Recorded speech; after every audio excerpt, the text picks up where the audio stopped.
Grrrhhh. Ah. That's it. I can't think of anything to write.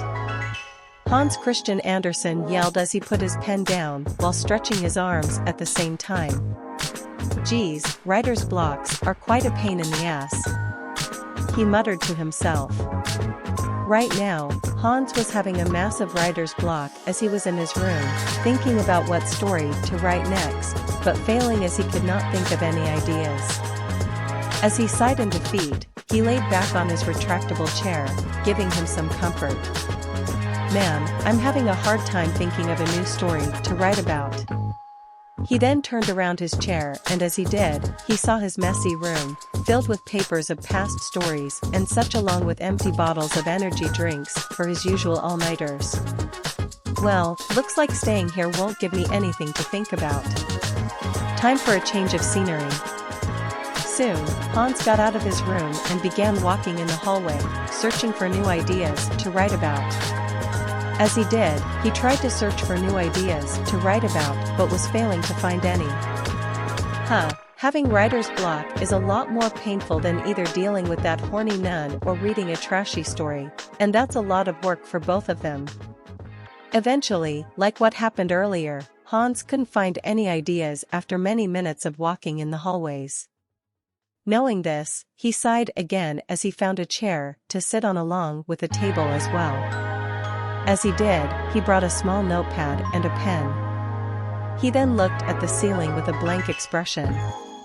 As he looked at the ceiling with his blank expression, it was then he heard a voice call out to him. "Oh my, seems you've having trouble here, Hans," the voice joyfully said. Hans grumbled as he knew that tone of voice. "What do you want, Shakespeare?" "Oh, nothing. Let's just say it's been a while since I've seen you with that expression of yours. You know, the one that says, 'I can't think of anything.'" Hans let out a tired sigh. "Shakespeare, leave me alone for a bit. I'm trying to think of something right now." "Really? With that facial expression of yours?"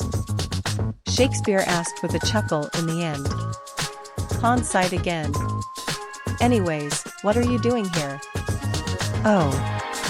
Well, I was just passing by earlier, and I happened to see you like this. And let me guess, you're out of ideas for writing a new story?" "I can tell, because it's clearly written all over your face." Hans let out a groan from hearing Shakespeare's tone of voice. "You don't have to rub it in my face, but yeah. I'm completely brain dead right now, and I can't think of anything to write right now." "Really? You really can't think of anything to write about now?" Shakespeare teased. "Yeah." It was then that Shakespeare started to twirl around. "Oh dear. This is one of these writer's blocks I've heard about." Oh, the dreaded writer's block, forcing the writer to not think of anything to write about. How tragic to not think of anything to write about. And the worst about it is that it can strike at you wherever you go. Like a snake that strikes in the grass. Or a shadow lurking in the corner. Or like how you keep checking up on that perverted nun. Hans groaned again. "Yeah, Shakespeare, you don't have to keep rubbing it into my face, including that nun as well." Hans then got out of his seat and grabbed himself a glass of water. "Anyways, as you mentioned earlier, I can't think of a story to write about." Is that so?" If you mind, may I join in on the conversation?" a new voice said. Both Hans and Shakespeare heard the new voice and turned around to see who the person was. As they did, they saw Murasaki Shikibu, who was in the doorway of the room they were in. "Oh my, isn't it dear Murasaki? Are you interested in the conversation me and Hans were having?" Shakespeare asked. "Why yes. I couldn't help but overhear the conversation the two of you were having over, and I wanted to join in as well," Murasaki replied. Hans let out a sigh. "Well, just find a chair and sit," he said, which Murasaki did as she found a nearby chair. "Anyways, I'm completely out of ideas to write down right now, and I have a deadline coming up soon." "Have you tried everything?" Hans let out a small glare. What kind of question is that? If I haven't tried everything, I wouldn't already be here right now. I am sorry. Murasaki apologized. Hans let out a sigh. Anyways, as mentioned earlier, I'm out of ideas to think about to write for a short story. Have you tried writing about an animal tale? Shakespeare asked. Did that last week, Hans replied. How about a horror story? Murasaki asked. Did that the week before last week, Hans replied. A sci-fi story? Shakespeare asked. That was done a month ago, and I don't want to go through that again. The many times I had to make up words that were completely, never mind, Hans replied with a groan in the end. So, you practically went through all of the genres of short stories then? Murasaki asked. Yeah, Hans replied. For a moment, all three of them were silent as they were thinking about what kind of idea that can be used as a short story.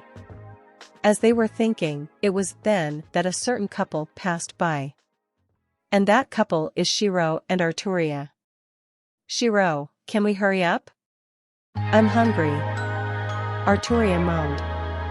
Shirou let out a chuckle. Be patient, Arturia, lunch will be here soon. Yes. As the two continued walking, all three of them looked at the couple who happened to pass by. Oh my! Seeing those two together reminds me of my former master and his lover. The god killer, known as Emiya Shirou, and the king of nights together. Their story together is amazing and tragic at the same time. One who waits for eternity, and one who searches for eternity. Not to mention that the King of Nights counterparts share the same feelings as the original. They all love him. Shakespeare joyfully said as began to spin around with his arms out. Indeed. From what I heard from other servants, the history between the two is quite interesting. The King of Nights was originally Emiya Shirou's servant in his timeline's Holy Grail War, and they managed to win the Holy Grail and destroy it at the same time.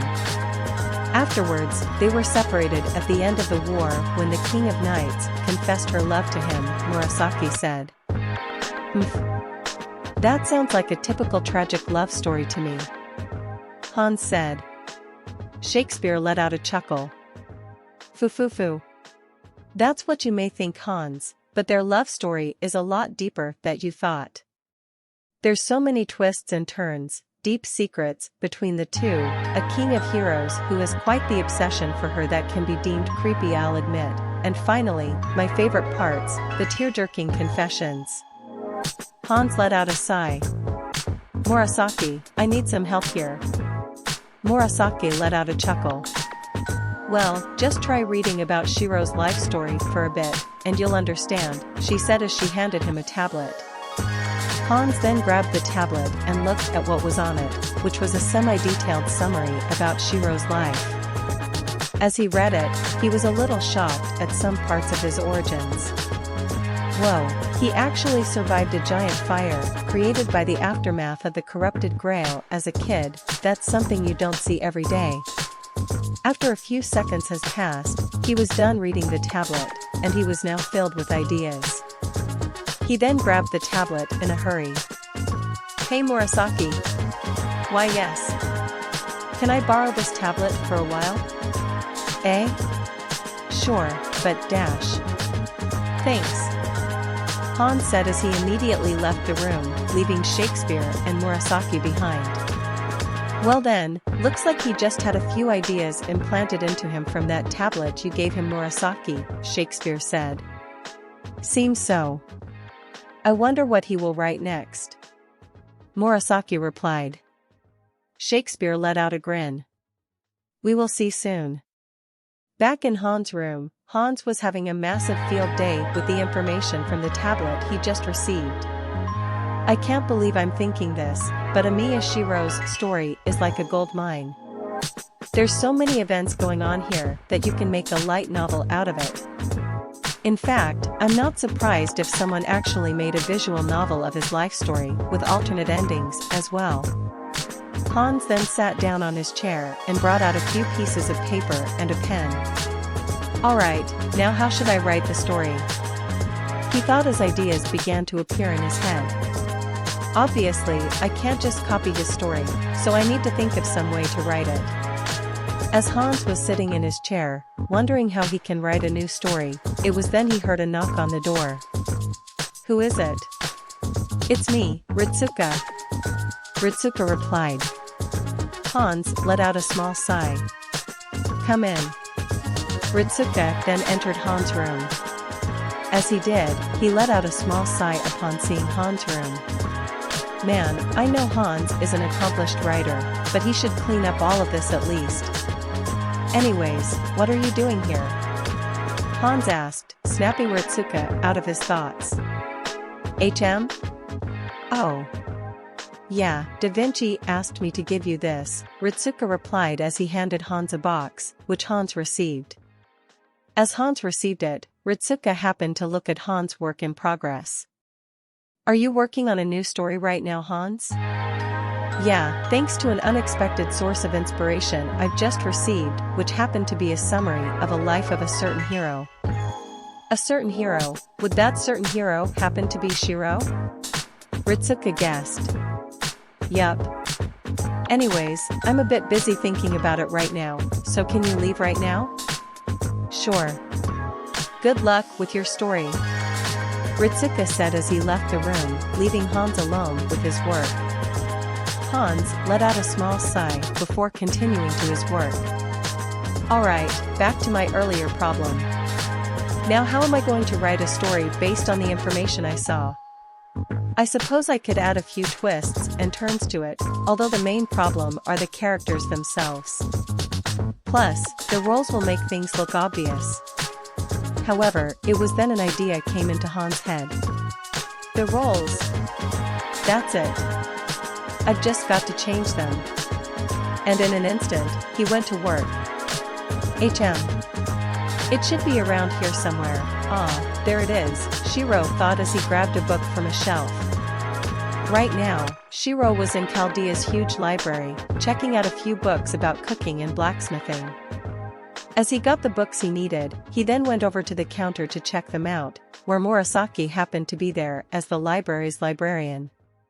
Ah. Hey there, Shirou. Murasaki greeted with a smile on her face. Hey there, Murasaki. I need to check these books out, Shirou replied as he placed the books on a desk. Sure. Give me a moment, Murasaki said as she began to scan the books. Shirou then waited for Murasaki to be done with her duties. As he was waiting, he noticed a book that was on the desk. Hey Murasaki, is that a new book? He asked as he pointed at it. Ah, yes. That's the new novel written by Hans Christian Andersen. Quite popular actually, Murasaki replied. I see. Shirou then grabbed the book to look at it. As he did, he was amazed with the title of the novel, which said, I can't believe I summoned a knight from another world, and I'm her master? Shirou let out a chuckle. That's an odd name for a novel.